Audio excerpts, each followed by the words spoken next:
नमस्कार मैत्रिणींनो, श्री शिवाय नमस्तुभ्यं. हर हर महादेव. स्वागत आहे तुमचे माझ्या आध्यात्मिक शिवपुराण या यूट्यूब चॅनलवरती. आजचा दिवस तुम्हाला खूप छान सुखाचा आनंदाचा जावो हीच मी भगवान शिवशंकर आणि माता लक्ष्मीच्या चरणी प्रार्थना करते आणि आज या नवीन व्हिडिओला सुरुवात करते. लवकरच 2026 या नवीन वर्षाची सुरुवात होणार आहे. इंग्रजी नवीन वर्षाची सुरुवात झाली की पहिला सण येतो तो म्हणजे मकर संक्रांत आणि मकर संक्रांतीचा सण हा महिलांसाठी खूपच मोठा आणि महत्त्वाचा दिवस आहे. मकर संक्रांत हा सण पौष महिन्यात येतो. जेव्हा सूर्य हा मकर राशीमध्ये प्रवेश करतो त्याला शिवयोग आला मकर संक्रांत असे म्हटले जाते आणि या संक्रांतीच्या दिवसापासूनच सूर्याचं उत्तरायण सुरू होतं आणि उत्तरायणाचा काळ हा अधिक शुभ आणि पवित्र मानला जातो. मकर संक्रांतीपासून दिवस हा तिळातिळाने मोठा होत जातो आणि रात्र ही लहान होत जाते. मकर संक्रांतीला तिळगुळ खाणे या दिवसाचे मुख्य वैशिष्ट्य आहे, जे जीवनात गोडवा आणण्याचे प्रतीक आहे. तिळगुळाचे लाडू व पोळ्या बनवून देवाला नैवेद्य दाखवला जातो आणि पौराणिक कथेनुसार या दिवशी शनिदेव आपल्या पुत्राला भेटायला गेले होते, म्हणून शनिदेवाची पूजा करणे देखील या दिवशी अत्यंत भरदारी मानले जाते. यामुळे पितृदोष हा दूर होतो आणि मानसिक शांतीही मिळत असते. तसेच पौराणिक कथेनुसार या मकर संक्रांतीच्या दिवशी संक्रांती देवीने संकासुर नावाच्या राक्षसाचा वध केला आणि यामुळे वाईट शक्तीचा नाश होतो असे देखील मानले जाते.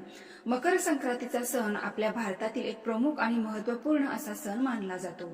आजच्या व्हिडिओमध्ये मी तुम्हाला मकर संक्रांतीची संपूर्ण माहिती सांगणार आहे. यामध्ये यावर्षी संक्रांत कशावरती आलेली आहे, कोणत्या रंगावरती आलेली आहे, त्यामुळे आपल्याला कोणता रंग वर्ज करायचा आहे, तसेच संक्रांती काळात कोणते कामे आपल्याला करावीत किंवा कोणती कामे वर्ज करायची आहेत, संक्रांतीचे वाहन काय आहे, हे शस्त्र काय आहे आणि शस्त्र नाव दान काय द्यावे, या संक्रांती काळात अजून कोणकोणत्या गोष्टी केल्या जातात, या सर्व गोष्टीची माहिती तुम्हाला या व्हिडिओमध्ये मिळेल. त्यासाठी हा व्हिडिओ शेवटपर्यंत नक्की पहा. जास्तीत जास्त लोकांना शेअर करा आणि चॅनलला सबस्क्राईब करायला विसरू नका.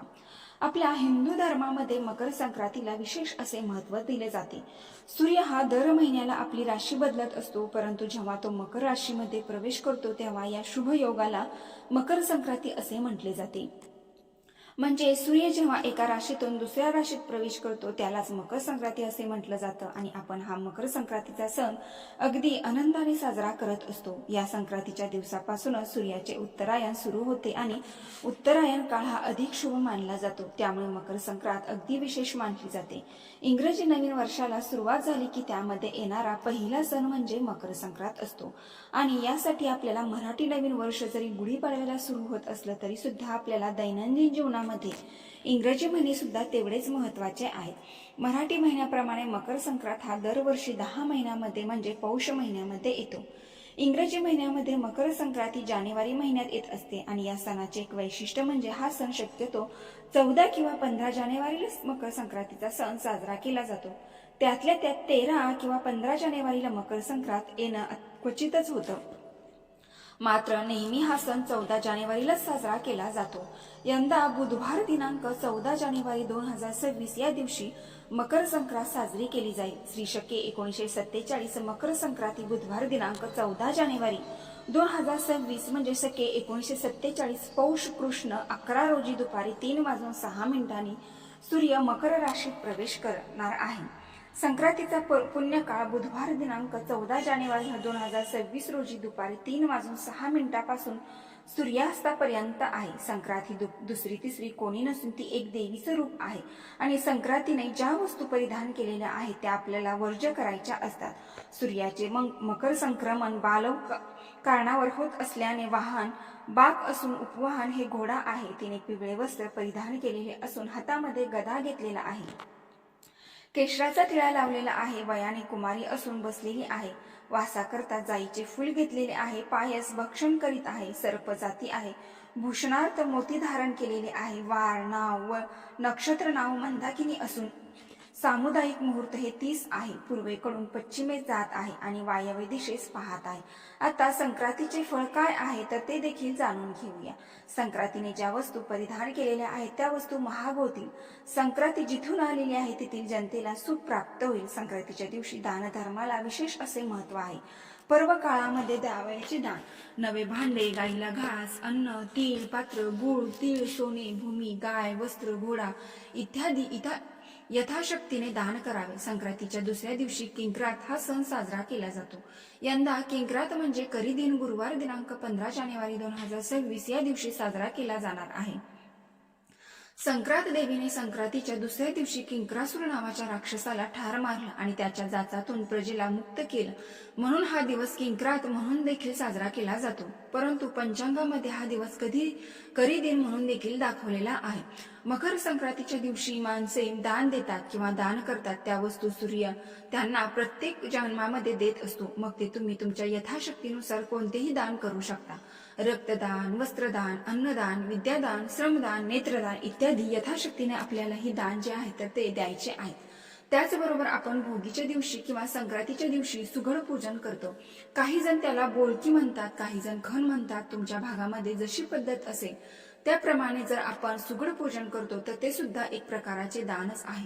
त्यामुळे तुम्ही संक्रांती काळामध्ये कधीही दान धर्म हे आवर्जून करू शकता। मकर संक्रांतीच्या दिवशी सकाळी लवकर उठून स्वच्छ स्नान करून पहिली गोष्ट म्हणजे आपण सूर्याला जल अर्पण करायचं आहे। म्हणजे काय, सूर्याला अर्घ्य द्यायचा आहे। म्हणजे तांब्याच्या तांब्यामध्ये थोडेसे पाणी, तांदूळ, तीळ, गूळ, हळद, कुंकू आणि एक लाल रंगाचे फुल हे टाकून सूर्य देवाला अर्घ्य देत असताना ओम सूर्यदेवाय नमः किंवा ओम आदित्याय नमः किंवा ओम घृणी सूर्यदेवाय नमः या मंत्राचा 11 वेळा जप करायचा आहे। अशा प्रकारे सूर्याला जल अर्पण केल्यानंतर आपल्याला सूर्यदेवाची विशेष अशी पूजा करायची आहे। त्यामुळे आपल्याला चांगल्या आरोग्याची प्राप्ती होते आणि आपल्याला सूर्यग्रह सुद्धा प्रबळ आणि मजबूत होतो, तसेच उत्तम तेजाची प्राप्ती होते। आपले आरोग्य चांगले आणि निरोगी राहते। सूर्यापासून मिळणारे लाभ हे अनेक आहेत। आपल्याला जे काही ड जीवनसत्व म्हणजे व्हिटॅमिन डी मिळत असतं तर ते फक्त सूर्यापासून आपल्याला शरीराला मिळत असतं। आपल्या शरीराची गरज असते आणि आता जगामध्ये आपल्याला सूर्यप्रकाशामध्ये बसणे शक्य होत नाही। त्यामुळे आपण दररोज सूर्याला नमस्कार केला तर आपल्याला चांगल्या आरोग्याच्या आणि निरोगाची प्राप्ती होते। त्यामुळे शक्य असेल तर तुम्ही दररोज सूर्यदेवाला नमस्कार करा। सूर्यदेवाचा मंत्र म्हणा, त्यांचे मंत्र तुम्हाला नक्कीच फायदे देत असते। या दिवशी तुम्ही पवित्र नद्यामध्ये सुद्धा स्नान करण्याला विशेष असे महत्व आहे आणि जर पवित्र नद्यामध्ये किंवा देवदर्शनासाठी नसेल तर त्यांनी पाण्यामध्ये थोडेसे पांढरे तीळ आणि गंगाजल मिसळून स्नान केले तरी देखील चालू शकतं। संक्रांतीच्या दिवशी पवित्र नद्यामध्ये स्नान करण्याला विशेष असे महत्व आहे। त्यामुळे आपल्याला पुण्याची प्राप्ती होत असते। त्यामुळे तुम्हाला जर जाणं शक्य असेल तर नक्की तुम्ही स्नान अवश्य करा आणि घरच्या घरी देखील करू शकता। आता आपण पाहूया संक्रांतीच्या काळामध्ये आपल्याला कोणती कामे वर्ज्य करायची आहेत। संक्रांतीच्या काळामध्ये आपल्याला कठोर बोलणे टाळायचं आहे। म्हणजेच काय तर घरामध्ये वाद विवाद करायचे नाहीत, कोणालाही अपशब्द बोलायचा नाही। उलट सगळेजण मिळून मिसळून हा सण आनंदाने साजरा करायचा आहे आणि सगळ्यांना तिळगुळ द्यायचे आहे आणि तिळगुळ घ्या गोड बोला असे आपल्याला म्हणण्याची संधी आपल्याला केवळ या सणालाच मिळत असते। त्यामुळे तिळगुळ देऊन हा सण आनंदाने साजरा करायचा आहे। तिळगुळ हे उष्ण असणाऱ्या या थंडीच्या दिवसात तिळाने आपल्याला शरीरामध्ये आवश्यक उष्णतेचे गरजते हे तिळगुळ पूर्ण करत असते आणि या मुख्य कारणामुळे मकर संक्रांतीला तिळगुळ देण्याची परंपरा सुरू झाली असावी। त्याचबरोबर या संक्रांतीच्या काळामध्ये वृक्ष गवत तोडणे ही कामे सुद्धा वर्ज्य करायची आहेत, टाळायची आहेत। कोणत्याही झाडाची हानी होईल या दिवशी असे काम आपल्याला करायचे नाही। तसेच गायी म्हशी धार काढणे हे सुद्धा वर्ज्य सांगितलेले आहे। त्यामुळे जर शेतकरी अनेक लोक असतील, त्यांच्या घरी जर दूध दुभती जनावरे असतील तर त्यांच्या धारा या दिवशी देखील काढल्या जात नाही किंवा पुरुष मंडळी असतील तर त्यांनी या दिवशी काढल्या तरी सुद्धा चालतील, कारण की सगळेच नियम पाळणे आपल्याला शक्य होत नाही। एखाद्या वेळेस त्यामुळे आपल्याला नुकसान नाही होऊ शकत। त्यामुळे हवं तेवढ्या जास्तीत जास्त नियम पाळून ते काम करण्याचा प्रयत्न करायचा आहे। त्याचबरोबर या दिवशी दात घासणे सुद्धा वर्ज्य सांगितलेले आहे। परंतु आताच्या हल्लीच्या काळामध्ये ही गोष्ट शक्यतो कोणीच पाळणार नाही। ज्याला पाळायचं असेल त्यांनी पाळू शकता। म्हणजेच काय तर दात घासणे जात नाही तरी आपण आताच्या हल्लीच्या बाजारामध्ये माउथ वॉश मिळतात, त्यांनी सुद्धा आपले दात जे आहेत ते स्वच्छ करू शकतो। ज्यांना शक्य नाही त्यांनी हा नियम पाळला नाही तरीही चालेल। तसेच या दिवशी काम विषक सेवन करणे सुद्धा टाळायचं आहे। म्हणजेच काय तर या दिवशी आपल्याला ब्रह्मचर्याचे पालन देखील करायचे आहे। अशा प्रकारे आता मी जी काही कामे सांगितलेली आहेत ती कामे आपल्याला संक्रांतीच्या दिवशी करायची आहेत। त्याचबरोबर मकर संक्रांतीच्या अजून एक महत्वाचा भाग म्हणजे सुगड पूजन। या संक्रांतीच्या सणाला सुगड पूजन करण्याला देखील खूप जास्त महत्व दिले जाते। याला काही जण सुगड म्हणतात, बोलकी म्हणतात तर काही जण खण म्हणतात। तर अशी प्रत्येक सुवासिनी स्त्रीचे 5 खण आपल्याला पूजायचे आहेत। म्हणजे घरातील एका सुवासिनी स्त्रीसाठी 5 सुगड असतात। तुमच्या घरामध्ये जेवढ्या सुवासिनी स्त्री असतील त्या त्यांच्यासाठी प्रत्येकी 5-5 सुगड आपल्याला पूजायचे आहेत। त्या सुगडामध्ये वसा भरून सुगडाची पूजा केली जाते. मकर संक्रांत हा भारतातील असा शेती संबंधित सण आहे. त्यामुळे या दिवसामध्ये शेतामध्ये जी काही पिकं आलेली असतात तर ती आपल्याला या सुगडामध्ये भरायची असतात.